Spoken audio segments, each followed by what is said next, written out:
All right. So, requirement 4 is the lengthiest amount of like homework that needs to get done for this merit badge.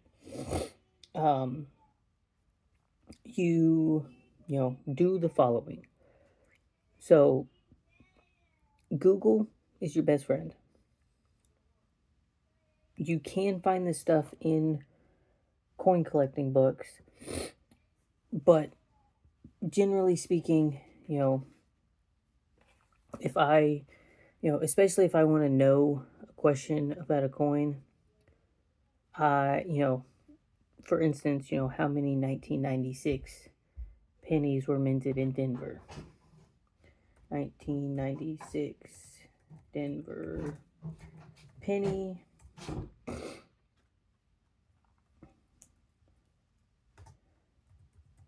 mintage.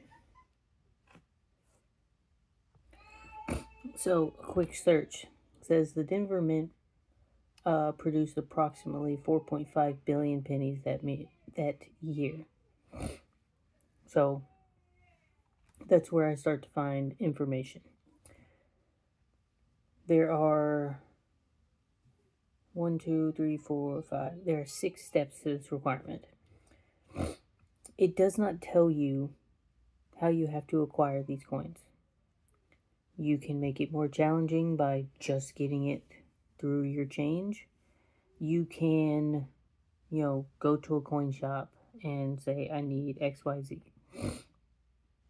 But, you need to, explain design features, who designed the coin, if their initials were on the coin, and where to find those things.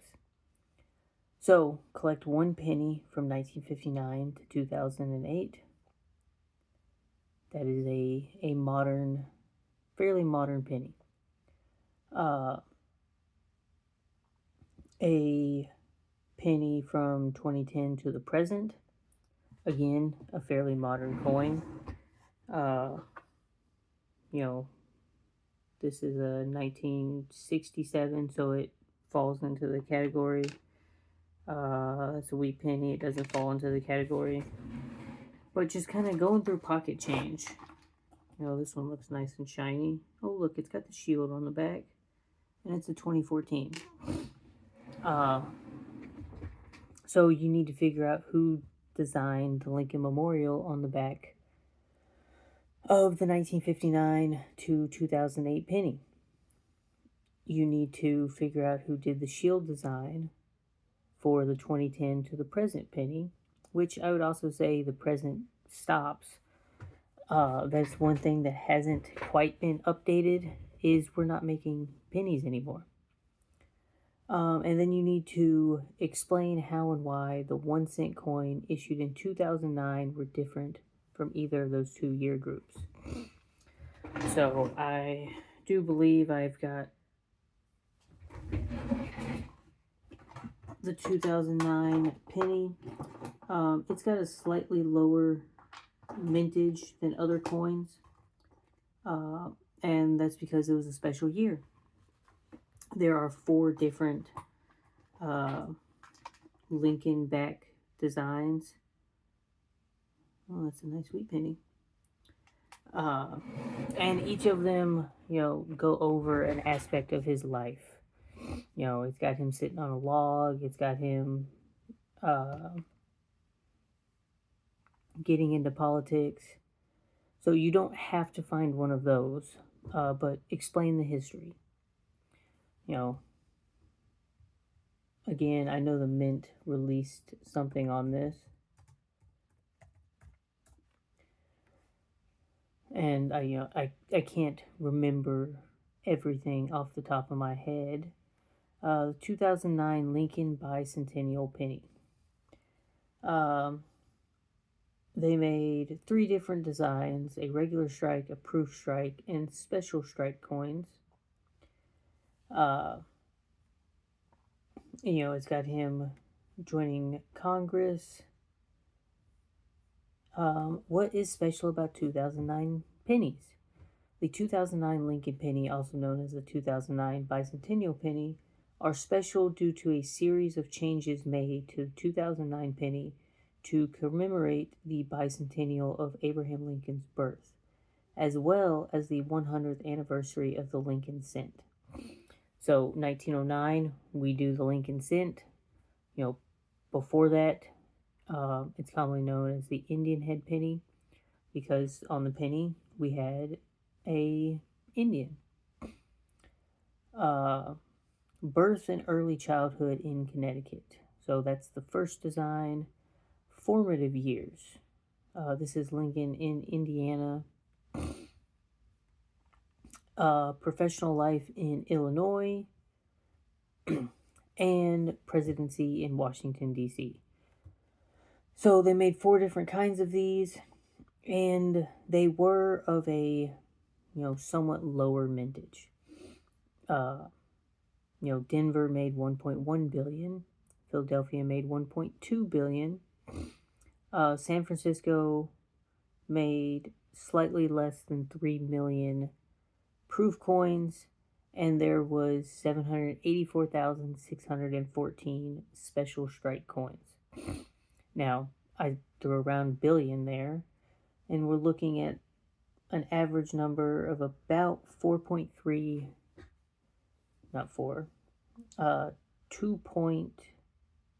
billion coins made. 1996, one mint made 4.5 billion coins. So they can be found in the wild.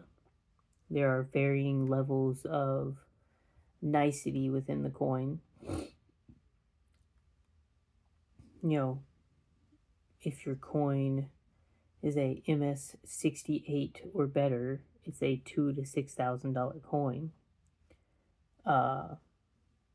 That's in the regular strike.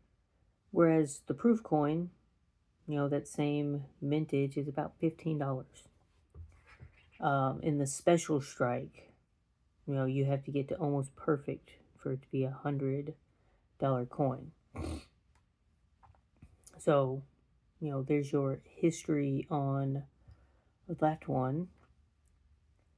Collect 2 5-cent coins, one from each of the year groups, 1959 to 2003 and 2006 to the present. Again, figure out the designer, their initials, where do you find this stuff, and then what makes the 2004 and 2005 more important.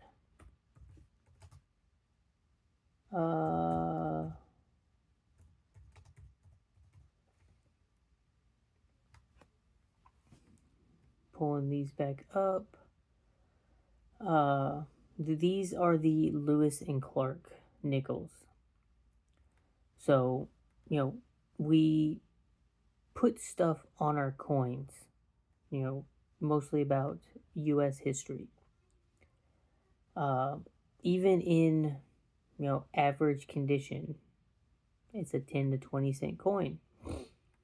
You start getting, this is saying a top grade of this coin, one sold for $4,200. So, the westward journey. The year 2004 marked a historic moment for American coinage. The first significant design change to the 5-cent piece since the Felix Slagg's Jefferson portrait debuted in 1938. So, I'm kind of giving you some of what you need. Authorized by Public Law 108-15, the U.S. Mint launched the Westward Journey Nickel Series to commemorate the bicentennials of the Louisiana Purchase, 1803, and the Lewis and Clark Expeditions, 1804 to 1806. So that's why we have a 200-year later coin for 2004 and 5. One side talks about the peace medal that was signed between Native Americans and the American explorers, and then the other one features the keelboat, which they use to do this journey.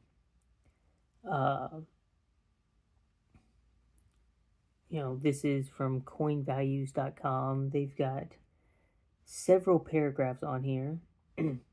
They tell you where the Mint Mart location is.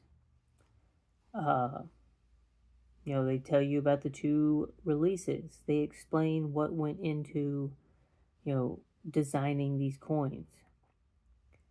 They also show you that, the National Graded Coin, or NGC, has a coin that they say is worth $175, but its market value is between $495 and $1,920. So it's a fairly sought after coin in really good condition. I think that is why they want you to, just learn the history of some of these coins. Because putting that, financial burden on someone might be more difficult for others. It's also just kind of finding them. I can go through an entire bankroll box of nickels and maybe find one. We're talking about $100 face value of nickels and maybe finding one of these coins. You must collect a 10-cent coin from 1965 to the present. That is probably one of the easier ones to do because, the dime has not changed in a very, very long time. I almost, if I was a betting person, I think that is the next coin that is going to get some sort of, revamping. So, going to the next one, collect a, this is probably the longest one because quarters have had the most, design features go into them. Collect one from 1965 to 1998. That is going to be your, generic Washington quarter that has Washington on one side, Eagle on the other side. Two examples from the 50-state quarter/territory program that ran from 1999 to 2009. Again, it doesn't have to be a silver version of that coin because, this is probably a $20, $25 coin. They are very, very common. The more challenging thing, I would think, is making one of those coins be your specific state. Not saying that you have to do that, but when people collect stuff, a bunch of people collect coins from the year that they were born. A bunch of people collect stuff that they, care more about. This is the Minnesota quarter. I would trade this in a heartbeat for the Texas version.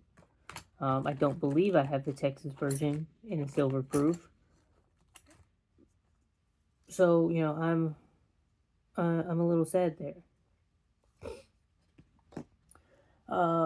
Two designs from the Beautiful program, which if you look at requirement 3, I've put them back up. But, I've got those big cardboard holders. Again, it's way more challenging to try to collect every single one of them. Maybe you want to collect one for national parks that you have been to. That's just, something to think about. And 2 from the American Women Quarter program. That program, so this is another thing in the requirements. They have 2022 to 2024. Those quarters ran from 2022 to 2025. So if I was your counselor, I would accept a 2025 one because I know that they're going to update this because we've added coins. Explain the purpose of each of those programs. The state one, a lot of states were really cool about it. They let people submit designs and they picked someone from the state's design to represent the quarter. Some states commissioned artists to do this kind of stuff. I think the highest that I saw is one artist was paid $10,000 to design their state quarter. The America the Beautiful program, I think it just showed more recognition for national parks. As cool as it is to collect a quarter, that represents a national park in each state, I would like to visit a lot of these places. So, it's almost putting two hobbies into one. We're in scouting, we go camping, and we do stuff, and we make awesome memories at these places. And, our money that we spend every day is kind of like a souvenir from that place. It's a souvenir that you can collect for face value if you want, and, show that I've gone and looked at this place. Or, you can put some money into it and, get the silver version of, the state parks that you've gone to. And another one, oh no, quarters are done. The American Women's Quarter Program, it started during Women's History Month in 2022. That's when they released the coin. And it's just showcasing important women throughout America's history. Which gets us into the next part, collect a $50 from 1965 to the present. I think $50 are cool. I put them in the same category as the $2 bill. So, that one might be a little bit more difficult to find out in the wild. But go to your local bank. You can ask for $50, dollar coins, $2 bills, and they are, more than obliged to hand some over to you. I like to use that odd currency for tips just because it's, it's a little bit different. It makes people think about the coin, and, in a lot of cases, people hold on to them because while they're not actually rare from like a, how many of them exist, they're rarely seen out in public. Like, I've been paid in $2 bills before, and I felt like I wasn't paid because I stored those with the rest of my stuff, even though, they were brand new printed $2 bills. And then the collect a dollar coin from the following design groups: a Susan B. Anthony, a Sacagawea, and a U.S. Presidents, 2007 to 2016, and they have comma 2020. And I believe that one is also outdated because they make the presidential coin. Unfortunately, it's mostly done after a president has passed away. And so I believe they have released another coin. I think it was for George H. Bush.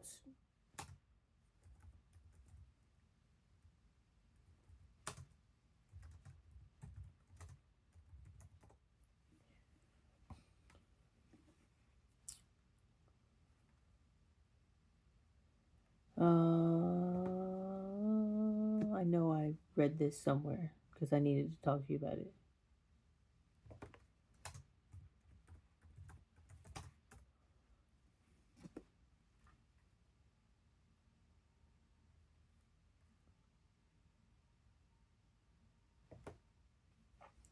Typically release them in order of presidential terms. Let me just double check. And this is what good old Wikipedia is for. They've got this whole thing listed out.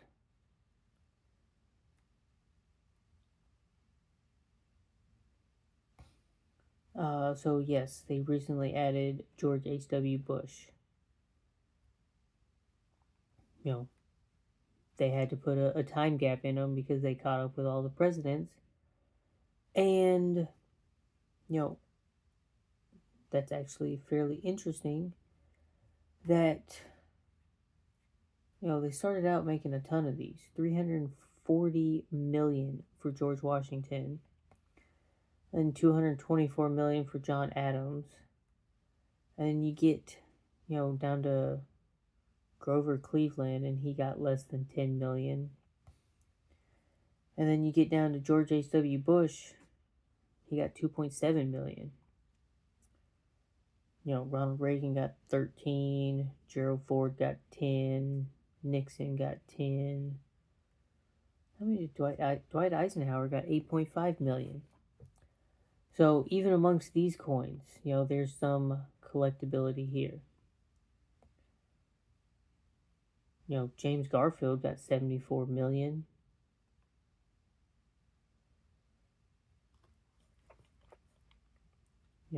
William Henry Harris, he got almost 100 million. So again, most likely the best place to get those coins is from a bank. If you were challenging yourself to try to collect them out in the wild, it might take a little bit.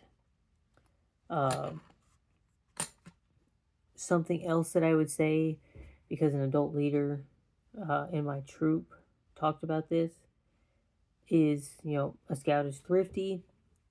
You could collect these coins, and now that you have kind of a, type collection, you could also look to recoup your costs that went into this.